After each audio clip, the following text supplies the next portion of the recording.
today I want to talk to you a little bit about our calf simulator. Our calf simulator really is focused on teaching students proper technique, animal husbandry, and then care for the animal itself. And so just want to talk through a few pieces of the calf simulator here, what it does, and some of the finer points here of what you can use this product for. So the idea behind it is really getting students to be able to have the understanding of a real calf in the classroom, being able to understand different pieces of it as well. So we put a lot of different parts together into one simulator to be able to show a lot of different help for calf husbandry and animal husbandry here. So we're going to start from the top and kind of work our way back here.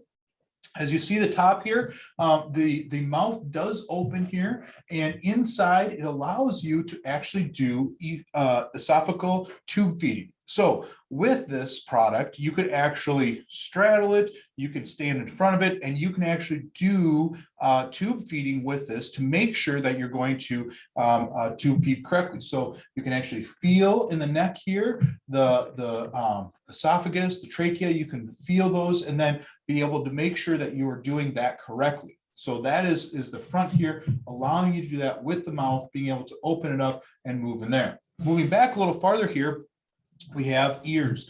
These ears are removable, and this helps you with ear tagging, allowing students to learn proper ear tagging. And you can see we have them in here. We've already kind of done the ear tagging, but you can do more ear tags. You can take this out, you can take the ear off and put on new replaceable ears there, so then you can continually use this and have students be able to learn the proper technique of ear tagging, where to put the tag, where not to put the tag, how to use it. As well as in the back area here, you can do hormone injections with it as well, being able to teach students how to do hormone injections within the ears. So you can do the live ear tagging and implants here for the ears. Now moving down here a little bit farther, as I move the neck a little bit, what we have here is in the neck, you can actually feel the jugular vein. Now, we have a foot pump here down at the bottom here, where you fill this with water, and then you pump the pump, and you can actually feel the vein. You can feel the heartbeat in the vein here and be able to find the jugular vein. And then you can actually do blood withdrawal. So you can find the vein once it's filled up with liquid here, and then you can actually do withdrawal to make sure that you're doing it correctly. In the neck also, you have the ability to do injections. So we have the ability here for an injection. There's a pad underneath here that shows the injection triangle, allowing students to make sure that they're doing it correctly and in the right place. Now, moving back towards the animal here, we also have the legs. These legs here, as I move it, are sturdy legs, but they also can then fold up. So you can actually set this down in a situation on a table or on the floor, so then the animal is laying down, allowing you to kind of focus on, okay, the animal is too weak to stand. What do you need to do? When you do tube feeding, maybe you have to do it on the ground or standing up. It allows you to move the animal and be able to move it back and forth. Moving down here, then the animal underneath, you can see we have the navel here, and with the navel, if you open up inside of the hatch here, we actually have a pump in here that can pump up the navel, showing the swelling of the navel. If there's any problems with that navel, what it would feel like, and then what you need to do and work through how you then take care of that swelling, or what you need to help the animal so that there wouldn't be any infection in that world. So you can pump up, and you can also release that navel to give that swelling ability there as well.